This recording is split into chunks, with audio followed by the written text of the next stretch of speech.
The Varaxian Empire had conquered 17 star systems in 400 years. Their warships darkened the skies of countless worlds. Their soldiers marched across 1,000 planets. Their name alone made entire civilizations surrender without a single shot fired.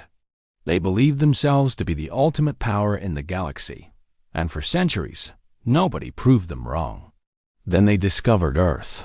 Commander Zethvok stood on the bridge of the flagship Eternal Dominion, staring at the blue planet on the main screen. His gray skin stretched tight over his angular skull as he studied the primitive world. According to their scouts, these humans had only recently learned to leave their own atmosphere. Their technology was laughable. Their weapons were toys compared to Varaxian plasma cannons. This conquest would take perhaps 3 rotations at most. "Open a communication channel to their leaders," Zethvok ordered, his voice echoing through the silent bridge. "Let them see what true power looks like." The transmission reached Earth within seconds. Every screen on the planet displayed the same image. The massive Varaxian commander, surrounded by his officers, all of them towering figures with cold eyes and expressionless faces. "People of Earth," Zethvok announced in a voice that could freeze fire. "I am Commander Zethvok of the Varaxian Empire. Your planet now belongs to us. You will surrender immediately. Resistance will result in total annihilation. You have one of your planetary rotations to comply." The transmission ended. Zethvok allowed himself a small moment of satisfaction. He had delivered this same message to dozens of species. The response was always the same: panic, fear, desperate pleas for mercy. Sometimes there was brief resistance, quickly crushed beneath Varaxian might. What came back from Earth 20 minutes later was something he had never experienced in his entire military career. A human appeared on screen. He was a middle-aged man with thinning hair and a coffee stain on his shirt. Behind him, Zethvok could see what appeared to be some kind of food preparation area. The man was holding a half-eaten sandwich. "Hey there, big guy," the human said casually. "Got your message. Quick question, though. When you say total annihilation, are we talking like Monday morning kind of annihilation or more of a Friday afternoon vibe? Because honestly, Mondays are already pretty rough around here." Zethvok stared at the screen. His second-in-command, Lieutenant Crix, leaned forward with confusion written across her features. Is this a military leader?" she whispered. "I demand to speak with your planetary government," Zethvok growled. The human took a bite of his sandwich and chewed thoughtfully. "Yeah, see, that's complicated. We've got like 190-something countries down here, and honestly, getting them to agree on pizza toppings is already a challenge. Galactic surrender might take a while. You dare mock the Varaxian Empire?" "Mock? No. I'm being completely serious. There's a whole debate about pineapple that's been going on for decades. You don't want to get involved in that. Trust me." The transmission cut off. Zethvok stood frozen, unsure of what had just happened. In 4 centuries of conquest, no species had ever responded to a threat of annihilation by discussing food preferences. Over the next several hours, more transmissions arrived from Earth. None of them made any sense to the Varaxian command. One world leader appeared to give a formal response, but spent 15 minutes telling something called a knock-knock joke that Zethvok's translation software could not properly interpret. Another leader sent a video of small furry animals doing foolish things, with a note that read, "Maybe these will cheer you up. You seem stressed." A group called the Internet began flooding Varaxian communication channels with images. Zethvok found himself staring at countless pictures of what appeared to be small felines with text written over them. One showed a particularly round cat with the words, "Icon has your empire?" His officers gathered around, completely baffled. "Is this a code?" Lieutenant Crix asked, her voice uncertain. "It must be," Zethvok replied, though he did not believe his own words.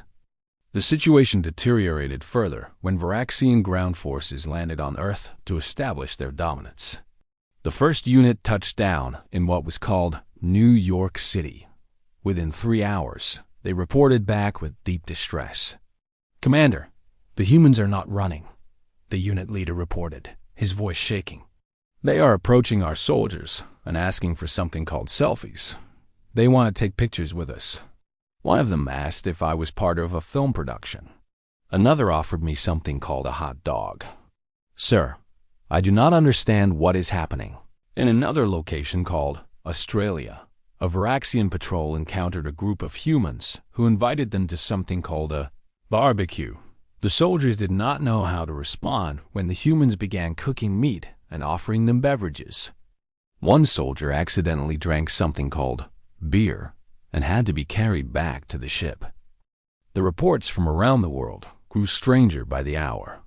In Japan, humans gathered around Varaxian soldiers and began drawing them as cartoon characters.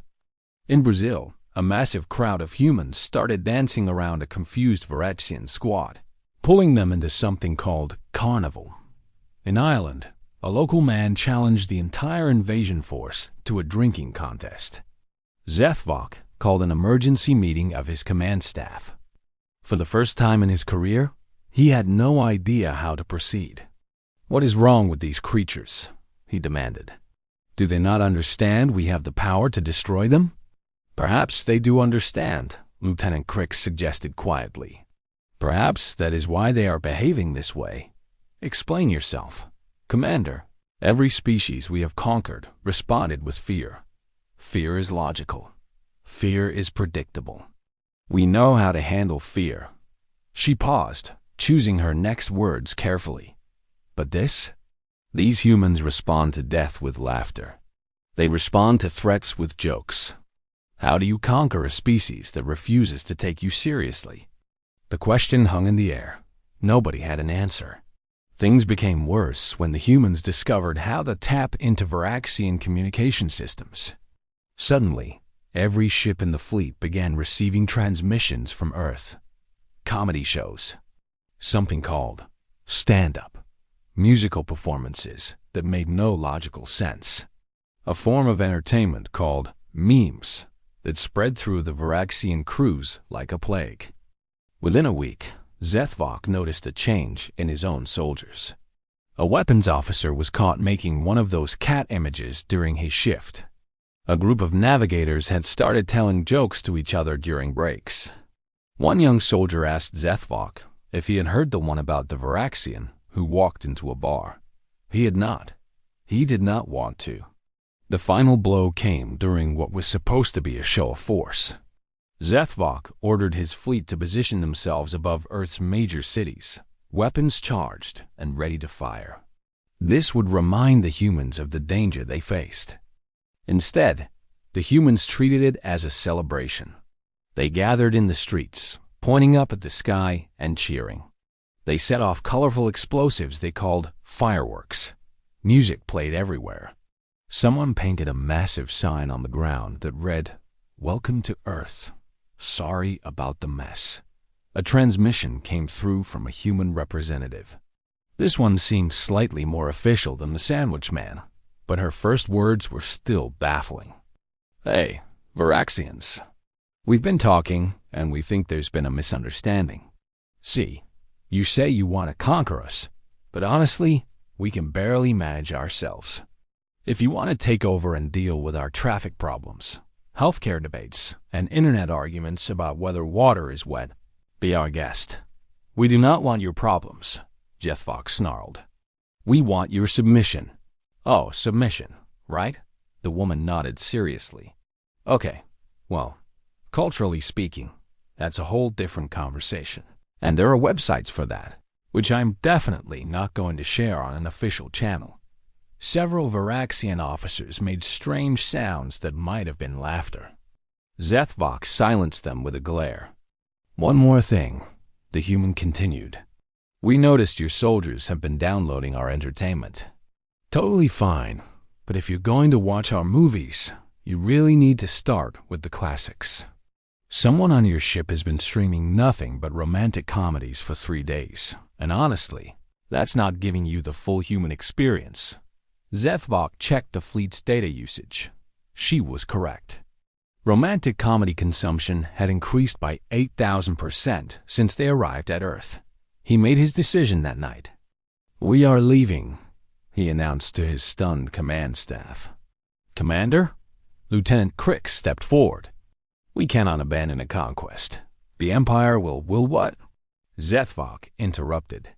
"Ask us to explain why our soldiers are making cat pictures. Why our crews are telling jokes instead of maintaining weapons. Why half the fleet requested shore leave to attend something called a comedy festival." He looked at the blue planet on the screen. The humans were still celebrating below. "These creatures are dangerous," he said quietly. "Not because of their weapons, because of something far worse. They have infected our entire force with their chaos. If we stay longer, we will become like them." The Varaxian Empire has survived 4 centuries through order, discipline, and fear. This world would destroy all of that. He turned away from the screen. "Record this planet as unconquerable. Establish a quarantine zone around their system. No Varaxian vessel is to approach Earth again. What reason shall I give to the High Command?" Crix asked. Zethvok thought for a long moment. "Tell them the truth. Tell them that humanity possesses a weapon more destructive than any plasma cannon. They call it humor, and it cannot be defeated." The Varaxian fleet departed Earth 3 days later. As they jumped to hyperspace, the last transmission they received was from the Sandwich Man again. "Thanks for stopping by. Come back anytime. Also, you left one of your soldiers behind. Don't worry, he says he's fine. He's doing open mic night at a club in Chicago. Says he finally found his true calling." Zethvok did not respond. He simply ordered the communication channel closed and sat in silence as his ship carried him far away from the strangest world he had ever encountered. Behind him, on the planet called Earth, 7 billion humans continued their chaotic existence. They argued about pizza toppings. They made jokes about their near annihilation. They welcomed their new Varaxian comedian with enthusiastic applause. And somewhere in the depths of the galaxy, other empires began receiving warnings about the blue planet in the unfashionable end of the western spiral arm. A planet protected not by weapons or technology, but by something far more unpredictable. Humanity had discovered the ultimate defense. They simply refused to take anything seriously. And against that, even galactic supremacy meant nothing at all.